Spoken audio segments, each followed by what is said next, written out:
Boa noite, pessoal. Tudo bem com vocês? Estamos de volta com as aulas de evangelização. Já retornou semana passada, mas esse é o nosso primeiro encontro. Então, sejam bem-vindos de volta. Boa noite a todos. Que tenhamos um ótimo retorno, né?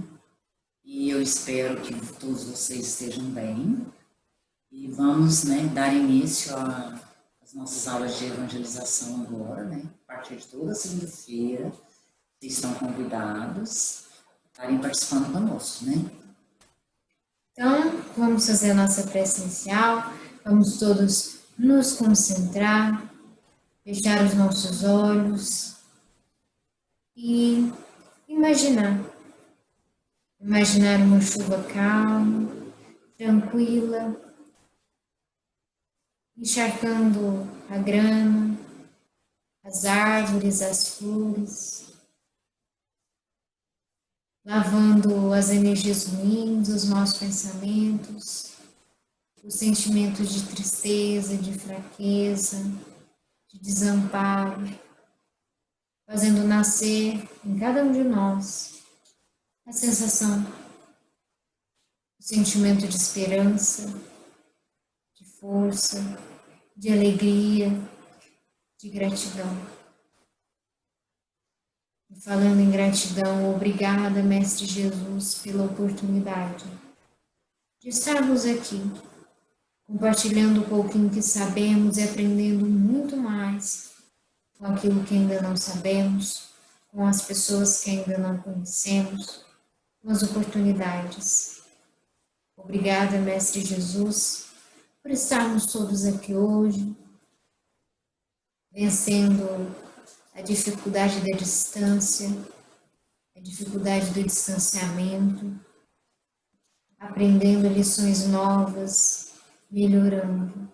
Obrigado, Mestre, pela sua misericórdia, por nos assistir e nos amparar diariamente. E pedimos que o Senhor abençoe mais uma aula de evangelização. Cada um dos jovens que estão em seus lares nesse momento assistindo, que eles recebam as suas bênçãos, a sua graça, recebam no lugar onde estiverem, no quarto, na sala, na cozinha, no banheiro, onde eles estiverem, Mestre. Que o Senhor abençoe a cada um desses jovens, fortalecendo-os, amparando, levando força, sabedoria e muita reflexão para cada um de nós. E assim, Mestre, daremos por iniciada a nossa aula de evangelização de hoje, que assim seja. Bom, hoje a gente vai continuar falando, aliás, sobre as parábolas. E a parábola de hoje é a parábola do semeador.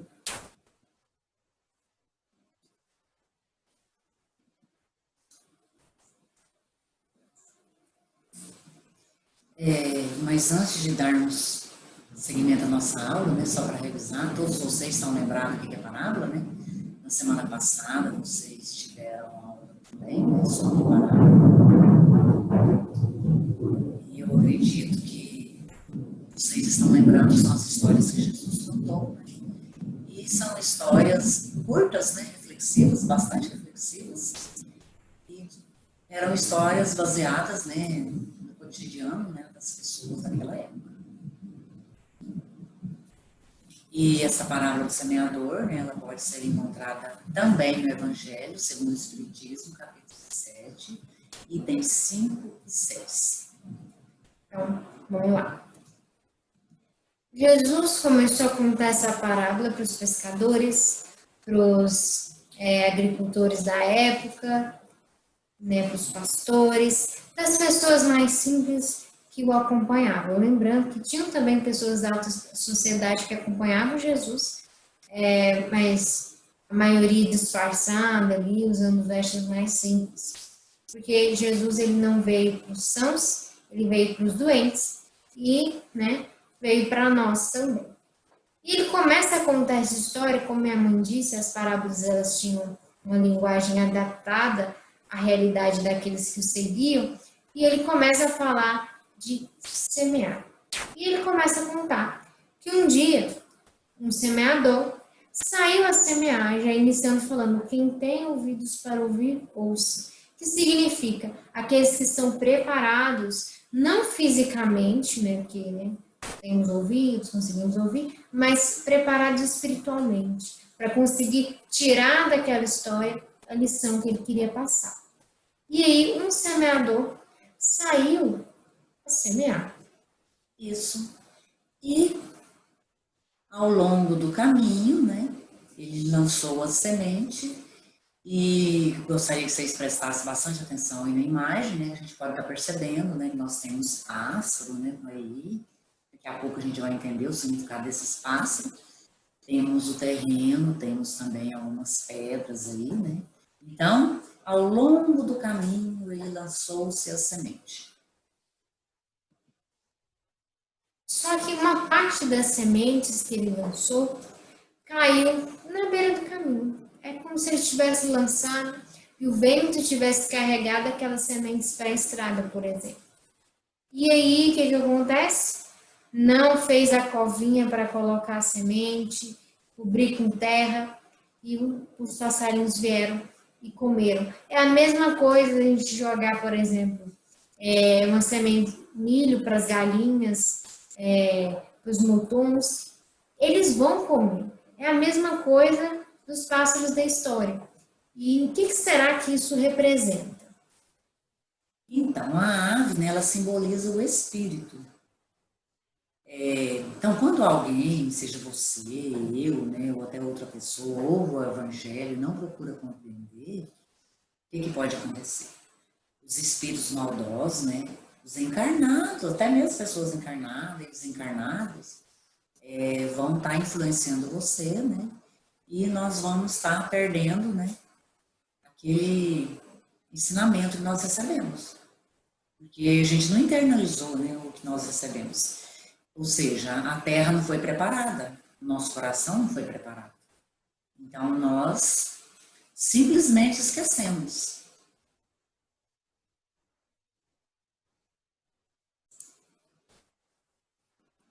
Uma outra parte das sementes caiu em terreno pedregoso. Vamos imaginar a mesma coisa de um leito de um rio, quando a água seca tem muitas pedras. E outros lugares também, uma estrada com muito cascalho. Vamos imaginar dessa forma, vocês conseguiram visualizar melhor. Então, caiu no meio da terra e das pedras. E logo nasceu. Caiu no meio das pedras, né? Tem sol, tem água, cresceu rápido. Só que, da mesma forma que cresceu rápido, também morreu rápido. Por quê? Porque não tinha profundidade. Então, estava ali embaixo das pedras, sombra ideal, água, sol, luz ideal, só que não tinha profundidade. Também não tinha questão da terra preparada. Então, não sobrevivia. O que será que isso representa? Então, esse terreno, ele representa a imagem da pessoa que recebe os ensinos de Jesus. De que forma? Com muita alegria, nós sabemos, né, que tem pessoas que recebem com muita alegria, com muita animação, porém, dura pouco, tem pouca durabilidade. Por exemplo, às vezes nós participamos de uma reunião pública, a gente sai comentando, sai de lá, imaginando, hoje, agora vai ser diferente, né, eu vou ser diferente, eu quero modificar. Eu quero eliminar uns determinados vícios, que todos nós temos vícios, sabemos disso, porém tem uns que é mais persistente, né, em nós. Quando participamos de uma aula de evangelização, ou até mesmo do culto, nós temos, né, essa perspectiva, né, de mudança. Porém, dura pouco. Às vezes, após alguns minutos, às vezes nem minuto, segundo, a gente já cai em tentação. Mas daí, diante de tudo isso que eu estava dizendo, né, tem também o sofrimento, né, as perseguições, que nós sabemos são várias, as pessoas acabam se afastando dos ensinamentos de Jesus. Porque a gente envolve muito com os nossos compromissos materiais, né, e infelizmente o que aprendemos fica esquecido, né? E daí a questão da planta, ela cresce rápido, e morre rápido. Porque a nossa, como não tem profundidade, assim como nós nesse caso, é a questão da fé frágil. Ela é boa, ela é forte o suficiente até que haja algum problema. E às vezes não é nenhum problema, às vezes é a nossa perspectiva de que os interesses pessoais e materiais são mais importantes. E aí, né, não prospera. O terceiro terreno é o terreno dos espinhos. Uma parte das sementes cai em um terreno todo espinhoso e elas crescem atingindo um determinado tamanho, só que os espinhos sufocam essas plantas de um modo que elas não conseguem mais crescer. É a mesma coisa do pé de maracujá. Ele sobe, por exemplo, num pezinho de mexerica que está crescendo ainda, por exemplo. O maracujá não é um espinho, mas ele pode sufocar essa outra planta da mesma forma. Que ele cresce em volta e pode, por exemplo, atrapalhar na questão da sombra, de pegar sol e tudo mais. As plantas precisam de sol para poder realizar todo o metabolismo delas. E aí o que acontece? Ela não vai ter, às vezes, se ela não consegue realizar esse metabolismo, consegue realizar a fotossíntese, frutos e flores vão ficar prejudicados. E o que será que esse terreno representa na nossa vida? Então, esse terreno, né, representa aquelas pessoas, né, que recebem as palavras do Evangelho e depois abandonam o caminho cristão, devido à sedução da riqueza, né, as ocupações materiais, o status, né, nós sabemos que muita gente valoriza isso, né, então são esses tipos de pessoas. E a gente sabe que existe e conhecemos, né, e muitas das vezes estamos aí nesse terreno também, né, infelizmente.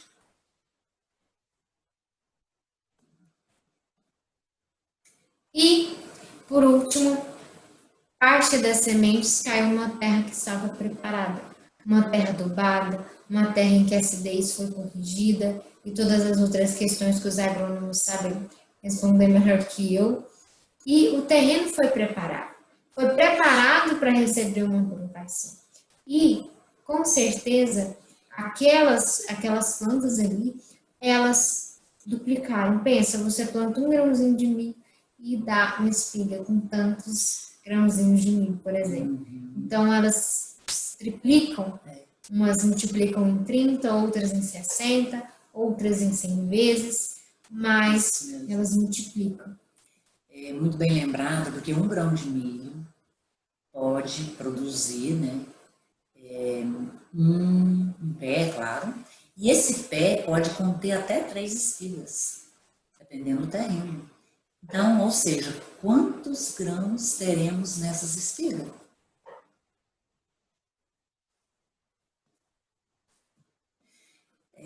Agora vamos, né, concluir o que nós estudamos até agora. Então, no caso da terra boa, ela simboliza o coração de quem escuta o Evangelho. Então, terra boa são aquelas pessoas que tentam vivenciar o que aprende. Então, elas vão estudar, né? E são aquelas pessoas que preocupam também com a questão da evolução, sabe que está aqui para evoluir e fazer o certo, né? Amar e praticar a caridade. E a gente percebe que esse terreno, ele refere-se aos bons cristãos. O que são bons cristãos? São aqueles que praticam bem, ouvem os ensinamentos de Jesus, tentam vivenciar. Lembra de amar a Deus sobre todas as coisas e ao próximo como a ti mesmo, né? E tem também, né, aquela situação daqueles que podem, né, transformar de 100, 60 e 30 bênçãos de bondade. Sabemos que tem aquelas pessoas que têm mais facilidade de estar modificando rapidinho, né, de ser um bom semeador. Então, a gente pode assim dizer que tem aquelas pessoas que são 100%, né? Aí tem aquelas que têm mais um pouquinho de dificuldade, tem aquelas que vão bem lentamente, né, de acordo com a possibilidade de cada um, né? Então, é isso. Eu espero que vocês tenham compreendido, né, a parábola do semeador. Será que todos nós podemos ser semeador ou é só Jesus? Bom, todos nós podemos ser, inclusive nós devemos, não é só poder, é um dever que nós temos. A partir do momento que nós aprendemos, nós temos contato com a doutrina espírita, nós temos a responsabilidade de repassar esses ensinos. Ah, mas eu vou sair falando da doutrina espírita para todo mundo? Não. Jesus, por exemplo, quando alguém procurava ele para ser curado, ele não ia ensinar tudo, ele oferecia a cura. Então, o que nós temos que fazer é, através dos nossos atos, passar aquilo que nós aprendemos. Porque nós somos acumuladores de conhecimentos. Muitos aqui participam de evangelização desde que eram, né, bebês. Então, ou até mesmo antes de nascer, né? Sim, então... Durante a gravidez, né? Exatamente. A mãe estava lá participando, frequentando. E vocês já estavam sendo evangelizados. Sim. Então, conhecimento, né, não nos falta. Claro que nós sempre temos o que aprender, mas nós já sabemos o suficiente a ponto de podermos auxiliar. E é essa a forma de semear que é a mais eficiente, porque um ato vale mais que 1000 palavras. Então, de nada adianta as nossas palavras serem lançadas aí. Nós vamos falar da beleza, da riqueza que é a doutrina espírita. Nós não conseguimos ensinar as pessoas através dos nossos atos. Bom, e agora, uma reflexão. Que solo é o seu coração? Que solo é o nosso coração? Será que ele se assemelha à estrada, em que qualquer coisinha pode carregar? Será que representa as pedras, que por mais a gente vai ali empolgado igual um fósforo, acende, mas logo apaga, porque não tem profundidade. Nós vamos empenhamos em, às vezes, fazer uma fé raciocinada, e aí as dificuldades, né, levam aos nossos ensinamentos, a nossa fé. Será que nosso coração é o terreno dos espinhos, em que os interesses materiais se sobrepõem aos interesses espirituais? E isso sufoca tudo aquilo que nós aprendemos. É como se a gente varresse para debaixo do tapete quando não nos interessa mais. Ou será que nós somos a terra preparada? Preparada ela já é, porque nós já estamos aqui. Se nós estamos aqui, nós já somos preparados. E somos obra da criação divina, né? Mas será que nós estamos suficientemente preparados a ponto de conseguir semear, a ponto de conseguir dar frutos? Ou será que nós seremos falsos profetas, igual a história da figueira seca, que aparenta ser bom, aparenta que produzirá algo de bom, mas na verdade de bom não tem nada? Será que nós somos qual terreno? Certo, então, só para finalizar, né, o semeador nessa história é representado, né, por Jesus, e os terrenos, né, são os tipos de sentimentos que nós temos, né, como que nós agimos, né, em nosso dia a dia, diante daquilo que recebemos, né. Então, é isso que representa, né, cada tipo de solo. Então, vamos fechar nossos olhos. Mestre Jesus, mais uma vez, estamos agradecidos pelo retorno, nossas aulas de evangelização, pela proteção que temos recebido em nossos lares, onde quer que estejamos, pelo amparo, pela família, e enfim, Mestre, por tudo que tem nos proporcionado. Rogamos nesse instante, mais uma vez, o amparo para todos os nossos lares, que todos possam ser merecedores da tua luz, do teu amparo, que possa adentrar o coração, a mente de cada um, fortalecendo, para que possa ter mais equilíbrio nesses momentos tão difíceis que estamos vivenciando. E todos os encarnados e os desencarnados também possam ser merecedores de suas bênçãos. Que a tua proteção, que a tua luz possa nos envolver onde quer que estejamos. E que possamos ser um bom semeador, de acordo com o que aprendemos nessa aula de hoje. Que assim seja. Então, que todos vocês tenham uma boa semana, uma ótima noite, um ótimo sono, aquele sono bem reparador, e que possamos estar aqui na próxima oportunidade. Fiquem com Deus. Tchau. Deus, até a próxima semana.